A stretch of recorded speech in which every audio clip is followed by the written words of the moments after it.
भारत माता की। भारत माता की। भारत माता की। उत्तराखंड के राज्यपाल गुरमत सिंह जी, यहां के लोकप्रिय और कर्मठ युवा मुख्यमंत्री पुष्कर सिंह धामी जी, केंद्रीय मंत्रिमंडल के मेरे साथी नितिन गडकरी जी, अजय टम्टा जी, टेक्नोलॉजी के माध्यम से जुड़े उत्तर प्रदेश के मुख्यमंत्री योगी आदित्यनाथ जी,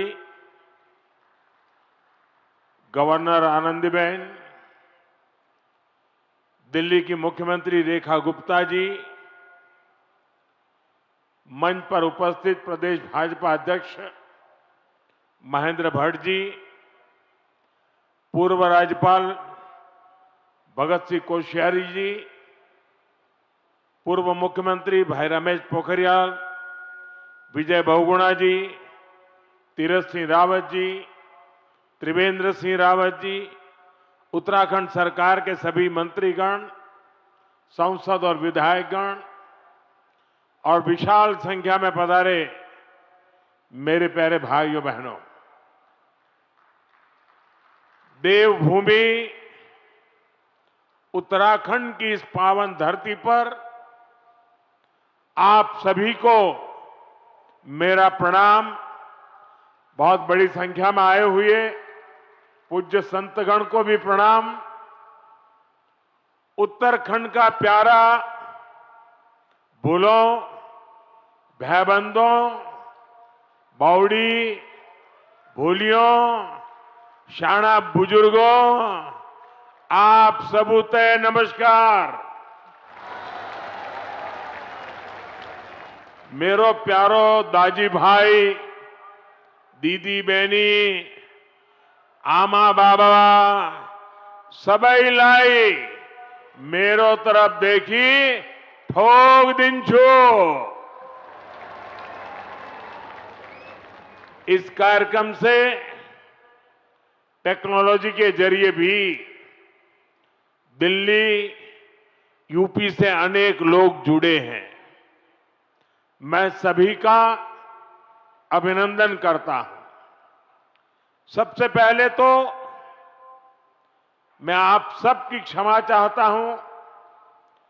उत्तर प्रदेश और दिल्ली के कार्यक्रम में जुड़े हुए लोगों की भी क्षमा मांगता हूं कि मुझे यहां पहुंचने में 1 घंटे से भी ज्यादा देर हो गई। सब स्थान पर लंबे समय तक आप सबको इंतजार करना पड़ा और कारण यही था, मैं निकला तो समय पर था, लेकिन करीब करीब 12 किलोमीटर का रोड शो काली मंदिर से लेकर के यहां तक, इतना उत्साह, इतना उमंग कि मेरे लिए तेज गति से गाड़ी चलाना बड़ा मुश्किल हो गया। तो धीरे धीरे लोगों को प्रणाम करते करते, जनता जनार्दन के आशीर्वाद लेते लेते यहां पहुंचने में मुझे 1 घंटे से भी ज्यादा देर हो गई और इसके लिए मैं आपकी क्षमा मांगता हूं। और ऐसी धूप में 12 किलोमीटर ये जन सैलाब, ये उत्तराखंड का प्यार, माताओं बहनों का आशीर्वाद, मैं आज उत्तराखंड से एक नई ऊर्जा लेकर के जाऊंगा, नई प्रेरणा लेकर के जाऊंगा और मैं इसके लिए हर किसी का हृदय से आभार व्यक्त करता हूं। साथियों, आज देश में पर्व त्योहार की उमंग है। विभिन्न विश्वों में नववर्ष का आगमन हुआ है। मैं देशवासियों को बैसाखी, बोहाग बिहू और पुथांडु की शुभकामनाएं देता हूं। साथियों, अगले कुछ ही दिनों में यमुनोत्री, गंगोत्री, बाबा केदारनाथ, बद्रीनाथ धाम की यात्रा भी शुरू होने जा रही है। इस पवित्र समय का देश के कोटि कोटि आस्थावान श्रद्धा भाव से इंतजार करते हैं। मैं पंच बद्री, पंच केदार, पंच प्रयाग और यहां के आराध्य देवों को श्रद्धापूर्वक प्रणाम करता हूं। मैं संतला माता को भी नमन करता हूं। यहां आने से पहले मुझे मां डाट काली के दर्शन करने का सौभाग्य मिला है। देहरादून शहर पर मां डाट काली की बड़ी कृपा है।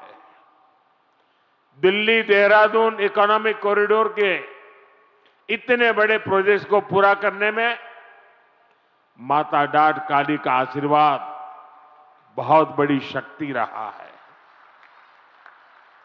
साथियों, उत्तराखंड राज्य अपनी स्थापना के 25 वर्ष पूरा करने के साथ ही 26वें वर्ष में प्रवेश कर चुका है। आज दिल्ली देहरादून एक्सप्रेसवे के उद्घाटन के साथ इस प्रगति में एक और बड़ी उपलब्धि जुड़ी है। आपको याद होगा, बाबा केदार के दर्शन के बाद मेरे मुंह से अनायास निकला था कि इस शताब्दी का तीसरा दशक उत्तराखंड का दशक होगा। मुझे बहुत खुशी है कि डबल इंजन सरकार की नीतियां और उत्तराखंड के लोगों के परिश्रम से ये युवा राज्य विकास के नए आयाम जोड़ रहा है। ये प्रोजेक्ट भी उत्तराखंड के विकास को नई गति देगा। इस एक्सप्रेसवे का बहुत बड़ा हिस्सा यूपी से होकर गुजरता है। इससे गाजियाबाद, बागपत, बड़ौद, शामली और सहारनपुर जैसे अनेक शहरों को भी बहुत फायदा होगा। टूरिज्म के लिहाज से यह प्रोजेक्ट बहुत अहम है। मैं पूरे देश को इस प्रोजेक्ट की बहुत बहुत बधाई देता हूं। साथियों, आज डॉक्टर बाबा साहब आंबेडकर की जयंती भी है। मैं बाबा साहब को कोटि कोटि देशवासियों की ओर से श्रद्धांजलि अर्पित करता हूं। बीते दशक में हमारी सरकार ने जो नीतियां बनाई, जो निर्णय लिए, वो संविधान की गरिमा को पुनर्स्थापित करने वाले रहे हैं। आर्टिकल 370 हटने के बाद आज पूरे देश में भारत का संविधान लागू है। जिन दर्जनों जिलों में माओवाद, नक्सलवाद खत्म हुआ है, वहां भी अब संविधान की भावना के अनुरूप काम हो रहा है। देश में समान नागरिक संहिता लागू हो, यह हमारे संविधान की अपेक्षा है। उत्तराखंड ने संविधान की इस भावना को आगे बढ़कर और उस भावना को आगे बढ़ाकर पूरे देश को राह दिखाई है। साथियों, बाबा साहब का जीवन गरीबों को, वंचितों को, शोषितों को न्यायपूर्ण व्यवस्था देने के लिए समर्पित था। हमारी सरकार आज उसी भावना के साथ हर गरीब, हर वंचित को सच्चा सामाजिक न्याय देने में जुटी है। और सामाजिक न्याय का एक बहुत बड़ा माध्यम देश का संतुलित विकास है। सबको सुविधा है, सबकी समृद्धि है। इसलिए ही बाबा साहब आधुनिक इंफ्रास्ट्रक्चर की, औद्योगिकरण की भरपूर वकालत करते थे। साथियों, भविष्य की दशा और दिशा क्या होगी, अक्सर लोग इसके लिए हाथ की रेखाओं को दिखाते हैं। जो भविष्यवेत्ता होते हैं ना, वो हस्तरेखाएं देखते हैं और हर व्यक्ति के भविष्य के विषय में बताते हैं। मैं इस विज्ञान को तो नहीं जानता हूं, लेकिन कहते हैं कि ये भी एक शास्त्र है। अब ये तो हो गई व्यक्ति के भाग्य की, जो उसके हाथ में रेखाएं हैं उसकी बात। लेकिन मैं अगर इसी संदर्भ को राष्ट्र जीवन से जोड़ करके देखूं, तो राष्ट्र की भाग्य रेखाएं कौन सी होती है? राष्ट्र की भाग्य रेखाएं ये हमारी सड़कें होती हैं, हमारे हाईवे होते हैं, हमारे एक्सप्रेस वे होते हैं, एयरवे, रेलवे, वाटरवे, ये हमारे राष्ट्र की भाग्य रेखाएं होती है। और बीते एक दशक से हमारा देश विकसित भारत बनाने के लिए विकास की ऐसी ही भाग्य रेखाओं के निर्माण में जुटा हुआ है। ये विकास की भाग्य रेखाएं सिर्फ आज की सुविधाएं नहीं है, ये आने वाली पीढ़ियों की समृद्धि की गारंटी है। और ये मोदी की भी गारंटी है। बीते दशक से हमारी सरकार राष्ट्र के इन विकास रेखाओं पर अभूतपूर्व निवेश कर रही है। मैं आपको एक आंकड़ा देता हूं। अभी नितिन जी ने बहुत सारे आंकड़े सिर्फ उत्तराखंड से संबंधित बताए आपको। देखिए, साल 2014 तक ऐसे इंफ्रास्ट्रक्चर के लिए साल में पूरे देश में 2 लाख करोड़ रुपए भी खर्च नहीं होते थे। ये मैं पूरे हिंदुस्तान की बात बताता हूं। 2 लाख करोड़ भी नहीं होते थे। आज ये 6 गुना अधिक 12 लाख करोड़ रुपए से भी ज्यादा हो चुका है। यहां उत्तराखंड में ही 2.25 लाख करोड़ रुपए से अधिक के इंफ्रास्ट्रक्चर प्रोजेक्ट पर काम जारी है। 2014 के पहले पूरे देश के लिए 2 लाख करोड़, आज अकेले उत्तराखंड के लिए 2.25 लाख करोड़ रुपया। कभी उत्तराखंड के गांवों में सड़क के इंतजार में पीढ़ियां बदल जाती थी। आज डबल इंजन सरकार के प्रयासों से अब सड़क गांव तक पहुंच रही है। जो गांव पहले वीरान पड़ गए थे, वो फिर से जीवंत हो रहे हैं। 4 धाम महामार्ग परियोजना हो, रेल परियोजनाओं का विस्तार हो, केदारनाथ और हेमकुंड साहिब रोपवे हो, विकास की ये रेखाएं इस क्षेत्र के कोने कोने में जीवन की भी भाग्य रेखाएं बन रही है। साथियों, 21वीं सदी का भारत आज जिस स्पीड और जिस स्केल पर काम कर रहा है, उसकी पूरी दुनिया चर्चा कर रही है। मैं आपको उत्तराखंड, पश्चिमी यूपी और दिल्ली का ही उदाहरण देता हूं। कुछ सप्ताह पहले ही दिल्ली मेट्रो का विस्तार हुआ, मेरठ में मेट्रो सेवा की शुरुआत हुई, दिल्ली मेरठ नमो भारत रेल देश को समर्पित की गई, नोएडा इंटरनेशनल एयरपोर्ट की शुरुआत हुई, हवाई जहाजों के लिए MRO फैसिलिटी पर काम शुरू हुआ और आज देहरादून दिल्ली एक्सप्रेसवे शुरू हो रहा है। साथियों, इतने छोटे से रीजन में ये सब इतने कम समय में हो रहा है। कल्पना कीजिए देश में कितने बड़े पैमाने पर इंफ्रास्ट्रक्चर बन रहा है। और इसलिए मैं कहता हूं 21वीं सदी का भारत आधुनिक इंफ्रास्ट्रक्चर के जिस नए युग में प्रवेश कर रहा है वो अभूतपूर्व है, अकल्पनीय है। साथियों, आज भारत के अलग अलग हिस्सों को जोड़ने वाले अनेक इकोनॉमिक कॉरिडोर्स उस पर काम चल रहा है।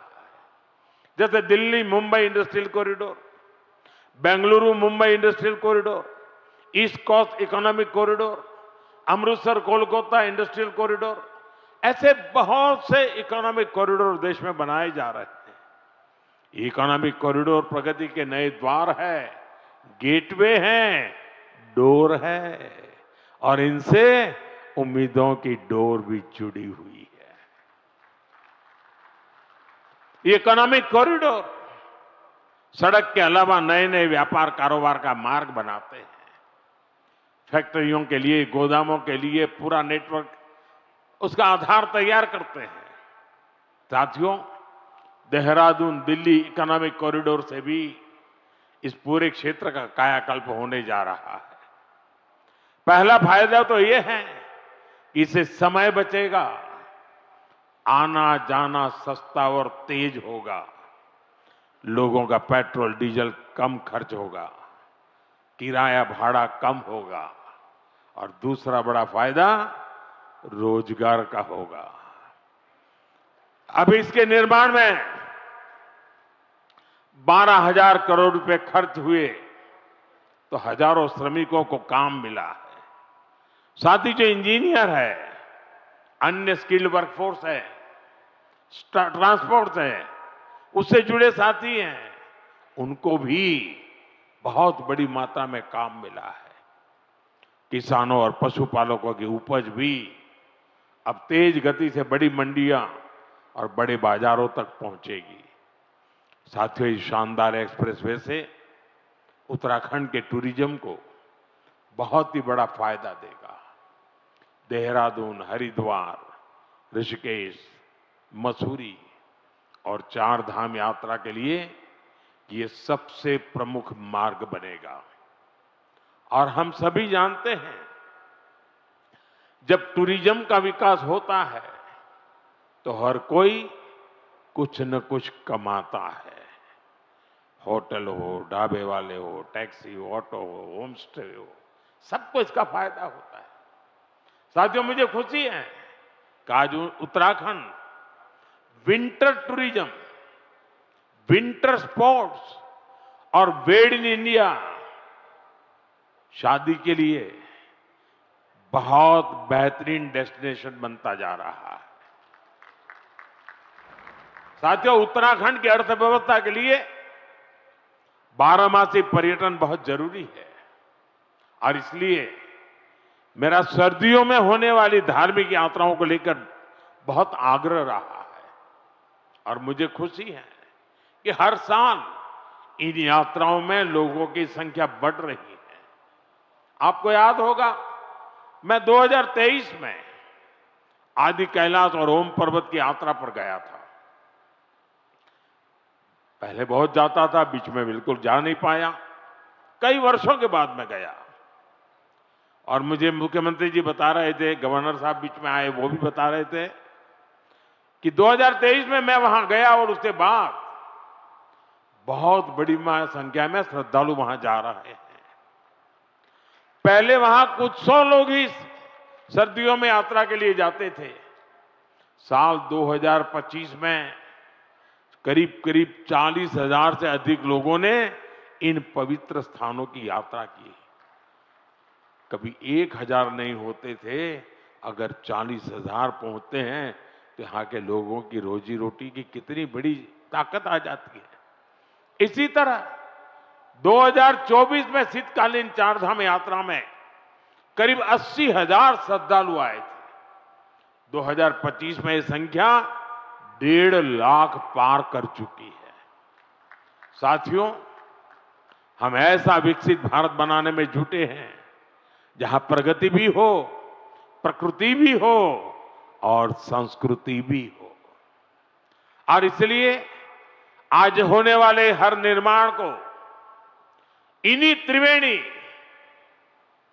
प्रगति, प्रकृति और संस्कृति की त्रिवेणी, इन्हीं मूल्यों के आधार पर विकसित किया जा रहा है। इंफ्रास्ट्रक्चर से इंसानों को भी सुविधा हो और वहां रहने वाले वन्य जीवों को भी असुविधा न हो, ये हमारा प्रयास है। और इसलिए ही इस एक्सप्रेस वे पर करीब 12 किलोमीटर लंबा एलिवेटेड वाइल्ड लाइफ कॉरिडोर भी बनाया गया है। हाथियों को भी असुविधा न हो, इसका भी ध्यान रखा गया है। वैसे साथियों, मैं आज देश भर के सभी पर्यटकों और तीर्थयात्रियों से भी एक आग्रह करना चाहता हूं। हमारे पहाड़, ये वन क्षेत्र, ये देवभूमि की धरोहर, ये बहुत ही पवित्र स्थान है। ऐसे स्थानों को साफ सुथरा रखना, ये हम सभी का कर्तव्य है। यहां रहने वालों का भी और यात्री के रूप में आने वालों का भी। इन इलाकों में प्लास्टिक की बोतलें, कूड़े कचरे का ढेर, ये देवभूमि की पवित्रता को ठेस पहुंचाता है। इसलिए बहुत आवश्यक है कि हम देवभूमि के इन स्थलों को, हमारे इन तीर्थ स्थलों को स्वच्छ रखें, सुंदर रखें। साथियों, अगले वर्ष हरिद्वार में कुंभ का भी आयोजन होना है। हमें आस्था के इस संगम को दिव्य, भव्य और स्वच्छ बनाने में कोई कोर कसर बाकी नहीं छोड़नी है। साथियों, उत्तराखंड में नंदा देवी राज जात यात्रा भी होती है। ये आस्था का उत्सव तो है ही, ये हमारी सांस्कृतिक चेतना का भी जीवंत उदाहरण है, जहां मां नंदा को बेटी मानकर पूरे सम्मान के साथ विदा किया जाता है। इस यात्रा में बहनों बेटियों की भागीदारी इसे विशेष बनाती है। मैं मां नंदा को प्रणाम करते हुए देश भर की बहनों बेटियों को भी विशेष संदेश देना चाहता हूं। विकसित भारत के निर्माण में आपकी बहुत बड़ी भूमिका है। इस देश की बेटियों की, इस देश की माताओं की, बहनों की बहुत बड़ी भूमिका मैं देख रहा हूं।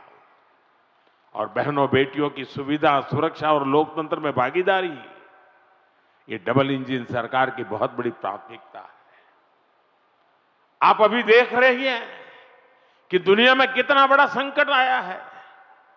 इसे दुनिया के विकसित देशों में भी कितना हाहाकार मचा है। ऐसी मुश्किल हालत में भी सरकार का निरंतर प्रयास है कि हमारी बहनों को कम से कम परेशानी हो।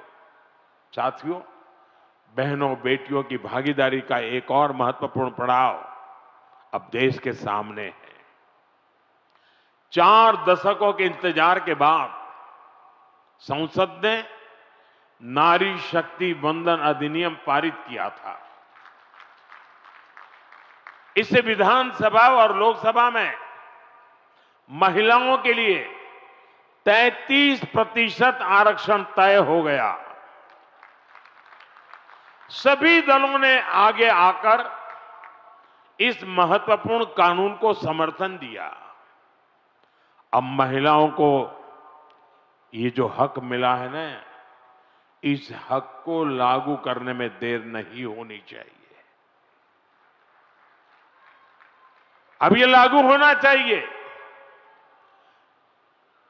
अब जो 2029 में लोकसभा के चुनाव होंगे और तब से लेकर के आगे विधानसभा के भी चुनाव आते रहेंगे, जो भी चुनाव आते रहेंगे, 2029 से ही ये लागू हो जाना चाहिए। ये देश की भावना है, ये देश की हर बहन बेटी की इच्छा है। मातृशक्ति की इसी इच्छा को नमन करते हुए 16 अप्रैल से संसद में विशेष चर्चा तय की गई है। देश की बहनों बेटियों के हक से जुड़े इस काम को सभी राजनीतिक दल मिलकर के सर्वसम्मति से आगे बढ़ाएं, उसको पूरा करें। और मैंने आज देश की सभी बहनों के नाम एक खुला पत्र लिखा है। सोशल मीडिया में शायद ये मेरा पत्र आप तक पहुंचा होगा। हो सकता है टीवी और अखबार वाले भी इस पत्र का जिक्र करते होंगे। मैंने बड़े आग्रह के साथ देश की माताओं बहनों को इस कार्य में भागीदार बनने के लिए निमंत्रित किया है।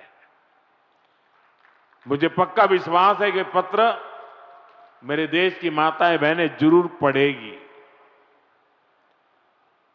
एक एक शब्द पर मनन करेगी और इतना बड़ा पवित्र कार्य करने के लिए 16, 17, 18 को संसद में आने वाले सभी सांसदों को उनके आशीर्वाद भी मिलेंगे।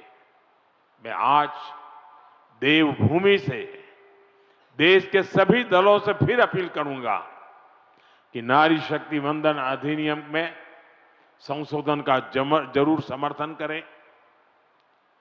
2029 में हमारे देश की 50% जनसंख्या हमारी माताएं बहनें हमारी बेटियां, उनको उनका हक हम देके रहे। साथियों, मैं उत्तराखंड आऊं और फौज की बात न हो तो बात अधूरी ही रहती है। मैं गढ़ी कैंट, ये सभा स्थल, ये उत्तराखंड की महान सैन्य परंपरा का प्रमाण है। यहां पास ही देश की रक्षा सुरक्षा से जुड़े कई संस्थान हैं।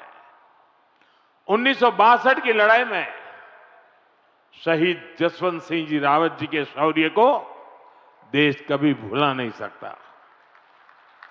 साथियों, सेना के सामर्थ्य को सशक्त करना हो या हमारे सैनिक परिवारों की सुविधा और सम्मान हो, हमारी सरकार इसके लिए निरंतर प्रयासरत है। वन रैंक वन पेंशन के माध्यम से हमारी सरकार ने अब तक करीब 1.25 लाख करोड़ रुपए पूर्व फौजियों को उनके खाते में जमा कर दिए हैं। उत्तराखंड के भी हजारों परिवारों को इसका लाभ मिला है। इसके अलावा इस वर्ष पूर्व फौजियों के लिए हेल्थ स्कीम का बजट भी 36% बढ़ाया गया है। 70 वर्ष और इससे अधिक के एक्स सर्विसमैन के लिए दवाइयों की डोर स्टेप होम डिलीवरी भी शुरू की गई है।